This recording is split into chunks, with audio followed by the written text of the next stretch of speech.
Good morning, Packers fans. Aaron Negler here with your Packers Daily Chat, coming to you live on the Cheesehead TV social channels. The Packers will be back on the practice field this afternoon.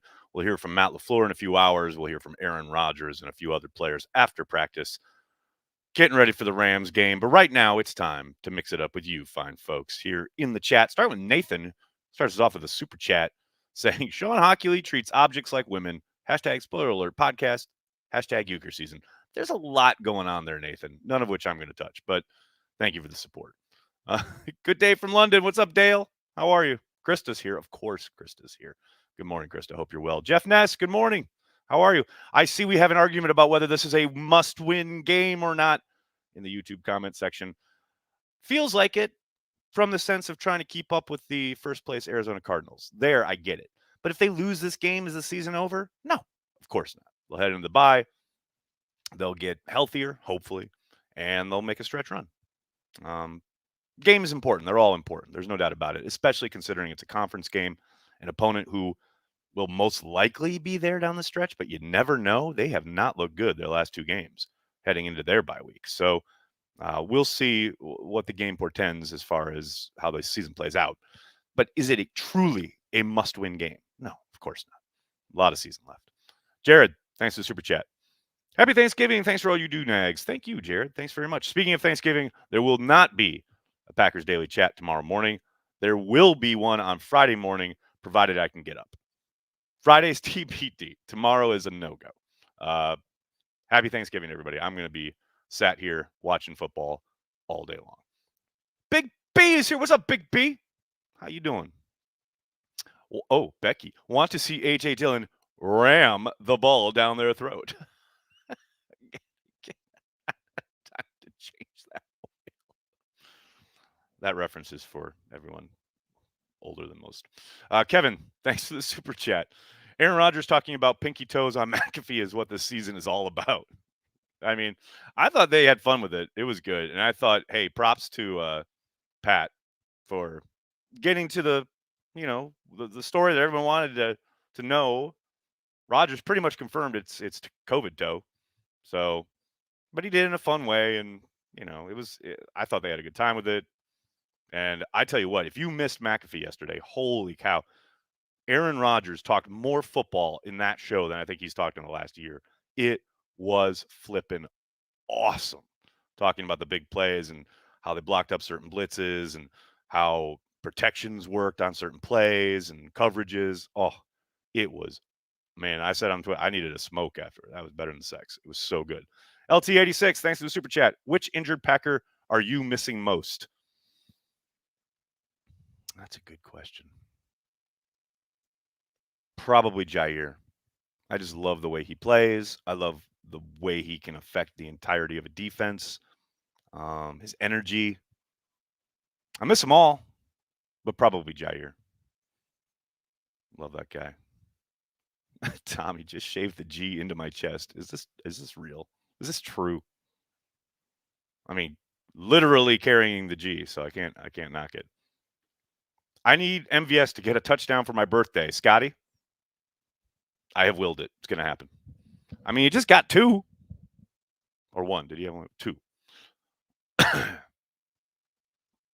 It's about to be Elton. Nah. I have confidence in Steno and the group up front. And I know they're going to be thin, no doubt about it, but they've called up Braden from the practice squad. They won 3 games with Yosh at left tackle. Not saying it's going to be easy. Not saying it's going to be pretty, but I have faith with those guys up front. No doubt about it. Transplants tonight? You bet transplants tonight. 7 p.m. Eastern. Until I get off this stream, inevitably, and Corey Banky texts me and goes, oh, by the way, we can't do transplants tonight.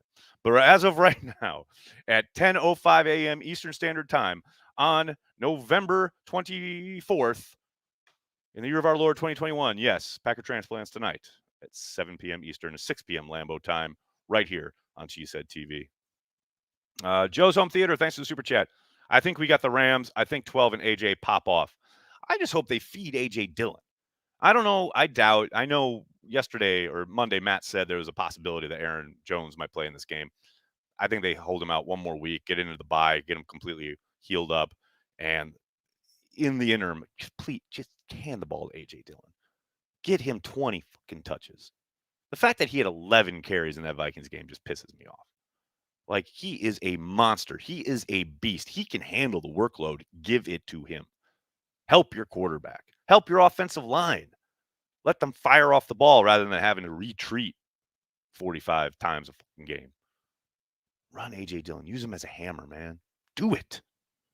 I say all this knowing they're going to come out and 5 wide and throw it all over the place. Drew, thanks for the super chat. Happy Thanksgiving. Any word on Z and Gary? They were sorely missed Sunday. No word on any of them, but we might hear something. Maybe we get an update later this afternoon from Matt. Long live the Matt Nagy era. How wild is that, Joey? I mean, there's that report out of Chicago yesterday that Matt Nagy has been informed that he is coaching his last game with the Bears on Thanksgiving. Something to be thankful for. But then Matt Nagy meeting with reporters yesterday saying he knows nothing about that report, etc. Going to be an interesting couple days in Chicago. It'll be fun. It'll be fun. Rams in 30-degree weather give me Green Bay to win. I mean, the weather doesn't, it obviously helps because the Packers live there and work there and what have you. But hey, man, Tampa came into a 40-degree day in the NFC Championship game and put it to the Packers. So just because you play and live in the cold doesn't mean you automatically get that advantage until you establish that it's an advantage. And the Packers haven't really done that. At least not in the Matt LaFleur era. Geezer, thanks for the super chat. Hey, found you through Tom Grossi, and I love seeing your content. As a Titans Packers fan, may we see each other in the Super Bowl. Man, you guys got a shellac in there from the Texans. Holy Toledo. Thank you for the support, though, Geezer. That really means a lot. Thanks a lot. And tell Tom I say hi. But yeah, the Titans, they looked unbeatable. They whooped up on the Rams a couple weeks ago. But that's the nature of the league, right? That's what we always talk about here, the week-to-week nature of the NFL. Man, and Matt LaFleur talks about that all the time. League will humble you quick, and the Titans did get humbled. But I think they're still a really good squad. And you talk about a team overcoming injuries. They have done a really good job of it. I just hope I would love for them to meet in the Super Bowl just to have the LaFleur-Vrabel back and forth. I still think there's some lingering stuff there from Matt's 1 year in Tennessee. Also, I'm really burying the lead here. Titans Packers fan?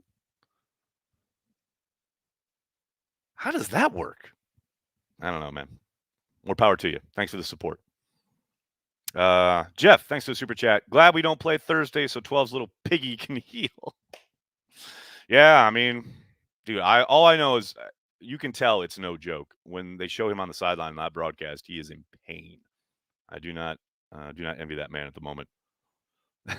Jesse, thanks for the super chat. Update on Myers? Just kidding. Go Pack. I know, it's like I get asked every single day about every single injured guy, and it's like, guys, when dudes are back, you'll know. Like, no one's hiding the information. No one's holding it back.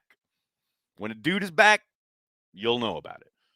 And as I said all day yesterday on various platforms, remember, not too long ago, when a guy was on injured reserve, he was done. That was it. It was over for the season. The fact that there's even a chance any of these guys can come back is fucking awesome. I mean, think about 2010. They won the Super Bowl with 16 guys on IR who couldn't come back. Super Bowl, baby. Super Bowl is what I'm talking about. Good squad. I don't know nothing about no good squad. I'm thinking Super Bowl. Charles Woodson. One of my favorite NFL clips ever. Who needs to step up on defense this week? Ooh, that's a good question. Eric Stokes needs to rebound. He needs to have a much better game. Secondary in general, safety play needs to be better. Need to hold on to the fucking ball. Because Matt Stafford will give you a few, just like Kirk Cousins does. You know, the whole game, that whole Vikings game, completely different if the Packers just hold on to the balls that Kirk Cousins gave them. Stafford's going to do the same thing. That's his history against Green Bay and the rest of the league. So they have some weapons. There's no doubt about it, but he'll give you a few. And when that happens, you have to take advantage of it. It's like Favre back in the day. He'll throw it over the yard. He'll make some amazing throws, but he will definitely give you a few. You got to take advantage of it. You give Aaron Rodgers and that offense a couple more chances, and they'll beat you. So to me, it's the secondary safety, but specifically Eric Stokes. He needs to bounce back. Andrew, thanks for the super chat. Most underrated player on the offense is Lazard. The way he sells out on blocking, crowning players, fanning MVS after that huge play on Sunday. I just love his leadership. Go Pack, go, Pappies. I hear you. I, this is not in relation to this super chat, but isn't it? Did you guys see? This is crazy. The Gannett show that he hosted, he now can't host it. I guess they didn't know he was unvaccinated because now MVS is hosting, and they read a statement that Lazard, because of NFL protocols, can't host that show. It's live in a bar in Appleton. I go there all the time when they're like during football season. I go there to watch the show. It is very like close quarters, lots of people, but apparently he's been hosting that show unvaccinated. No, that's probably why he got fined. Like this whole time, I thought he got fined for some kind of I don't know, close contact thing in the building where maybe he wasn't wearing a mask or whatever. But I think it's because he was hosting that show. That's crazy, man. How does Gannett not ask? Like, are you vaccinated? That's nuts to me. Patrick, thanks for the super chat. Go Pack, go from the north. What's up, Patrick? How you doing? Thanks for your support, buddy. Hope Canada is treating you well, eh? Which unit needs to step up more versus the Rams, secondary or O-line? Paul, again, I'm going to say secondary. And yes, the O-line will have its hands full with Aaron Donald and company. No question about it. But as we talked with AJ Dillon on Monday on Carry the G, protection is very much a unit. It's not just the offensive line. It's the backs. It's the tight ends. It's the wide receivers, as we were just talking about with Lazard. That is a group collective effort that, it takes lots of different kind of components, different, position groups working together. Secondary, safeties and corners, they got to get their shit together this week. They had some real issues last week against the Vikings. To me, they're the ones who really need to bounce back and step up this week. Vex, thanks for the super chat. My coworker is a Bears fan. The way that organization being run is disgraceful. We should be more grateful for how the Packers are run and thankful for you. Thank you, Vex. No one needs to be thankful for me, but as far as being thankful for the Packers and how they are run as an organization, this is everything I was saying this summer when everyone was going off and being troll shit about the Packers and, Aaron Rodgers is unhappy. Yes, Aaron Rodgers is unhappy because the Packers have planned for their future, unlike the Bears who kind of just wing it. We're trying to trade for Russell Wilson. Oh, that's not going to work. I guess we'll draft this quarterback and blah, blah, blah, and try and make it work. Even though we've kept the same GM and head coach in place and blah, blah, blah. Like, they have no plan. They have no clue. And that's why they've sucked for so long. The Packers, despite the issues they have, which they have, no organization is perfect. Green Bay is not, without fault. I'm not saying that. But golly, I wish Packers fans would step back every once in a while and just look at the state of the NFL and how other teams are run and understand how good they have it. Again, I'm not saying they're perfect, but god damn, we are lucky to be Packers fans. And we are lucky to have the people in charge that they do. Right? And Mark Murphy, notwithstanding, because, man, he puts his foot in his mouth like every other day. But as far as running the franchise, he has done a pretty good job as a steward of the franchise, which is what he is. President and CEO of the Green Bay Packers, you are a stewardship of a very special entity. And for the most part, I think Mark's done a good job. But yeah, the Bears, what a train wreck.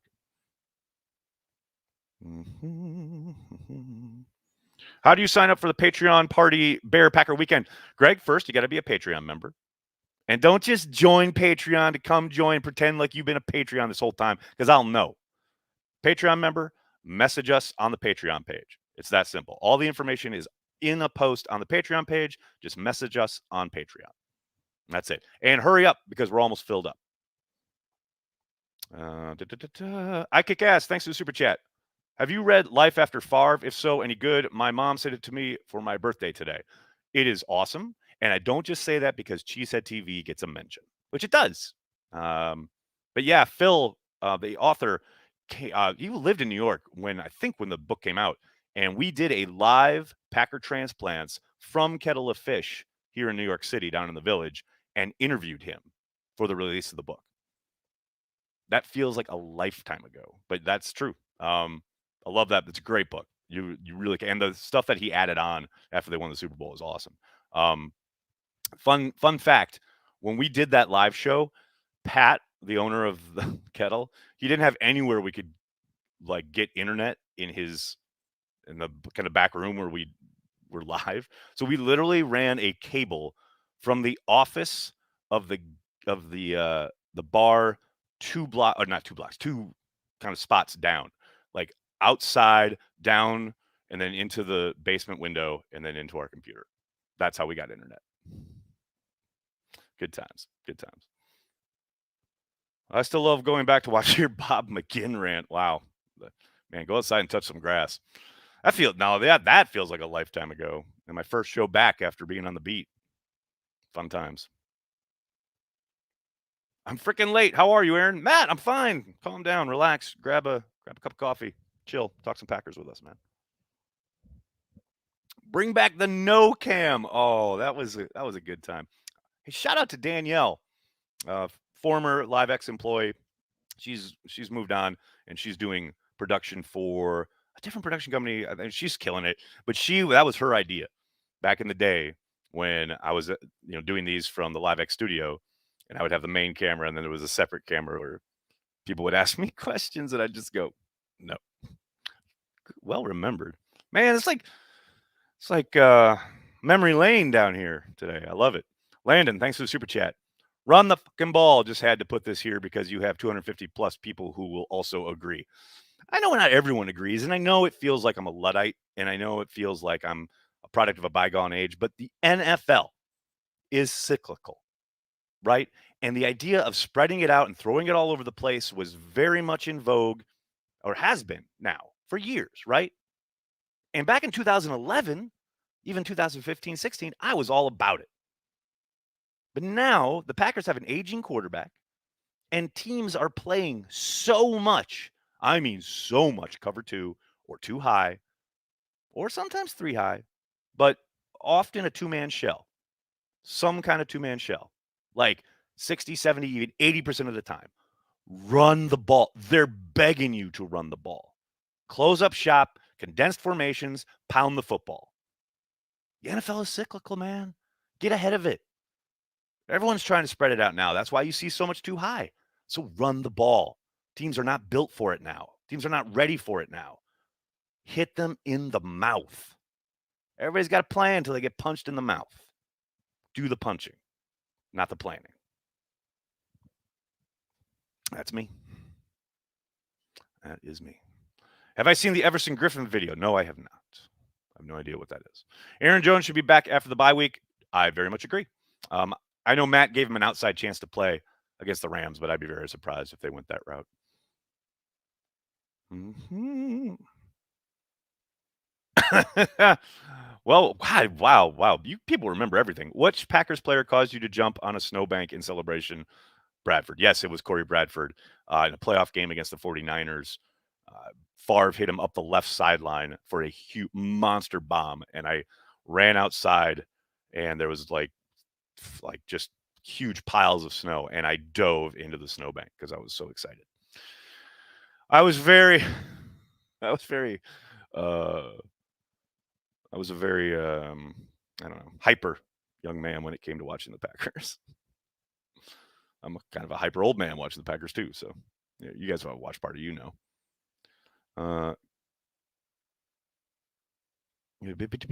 Everson Griffin posted a very disturbing video, and he was kind of hinting at suicide and then posted text messages asking for help. Oh, that's awful. That's terrible. I hope he gets the help he needs. Man, I think everybody's struggling in one way or another coming out of this pandemic, man. I know my headspace has been all over the map. I can't imagine being a pro football player and going through the physical toll that these guys are dealing with on a day-to-day basis. The pressure of playing in the NFL. Man, hope he gets the help he desperately, clearly needs. Corey Bradford or Derek Mays, who do you got? Oh, Corey Bradford. I love Derek Mays. Man, I loved Corey Bradford. Oh, he was fun to watch. Didn't use him enough. What else we got? You guys are hilarious. Man, I forgot about the no cam. Those were the days. Big B, that was good times. Good times. What can Taylor give us to help Dylan and the running game? Well, they could utilize him a little bit more, but I don't think that's ever going to happen. I mean, if you're the offensive game planner, what are you going to do? We need to get Taylor more touches and take the ball out of Aaron Rodgers' hands. Nah, that's not going to happen. He seemed to run it okay. I don't remember him having any gaffes in pass pro, so that's always a good thing. But he's strictly there, I would say, most likely just to make sure that AJ Dillon doesn't get wore down or needs a breather or what have you. I mean, if Dillon can go, Dillon should go. There's no question. The talent difference is pretty significant there. But I thought he held up fine with what he was asked to do Sunday in Minnesota. Screens, Robin, from your YouTube chat to Matt LaFleur's play sheet, please. I would love that. And that's one way to combat that front, invite the pressure and then slip it out and get away. I mean, they did a really nice job of that against the Seahawks, but the Rams are a little bit better of a defense and a much better front. All right, everybody, I'm going to have to get going. I can't thank you enough for hanging out, talking Packers each and every day, Monday through Friday, right here on Cheesehead TV. It's what we do. Like I said, tonight, Packer Transplants Live. Corey and I will pick over the loss to the Vikings, look ahead to the Rams, take our spin around the blogosphere. It's what we do. Thank you so much, everybody. Everybody who, just comes here to chat. And if you give a super chat or if you hit just like or subscribe, I can't thank you enough for the support. Please do so. Hit like, hit subscribe, tell your friends and tell your family. Cheesehead TV. We're devoted to Green Bay Packers fans worldwide. Thanks a lot, everybody. Have a great day. Happy Thanksgiving. See you Friday. Go Pack Go.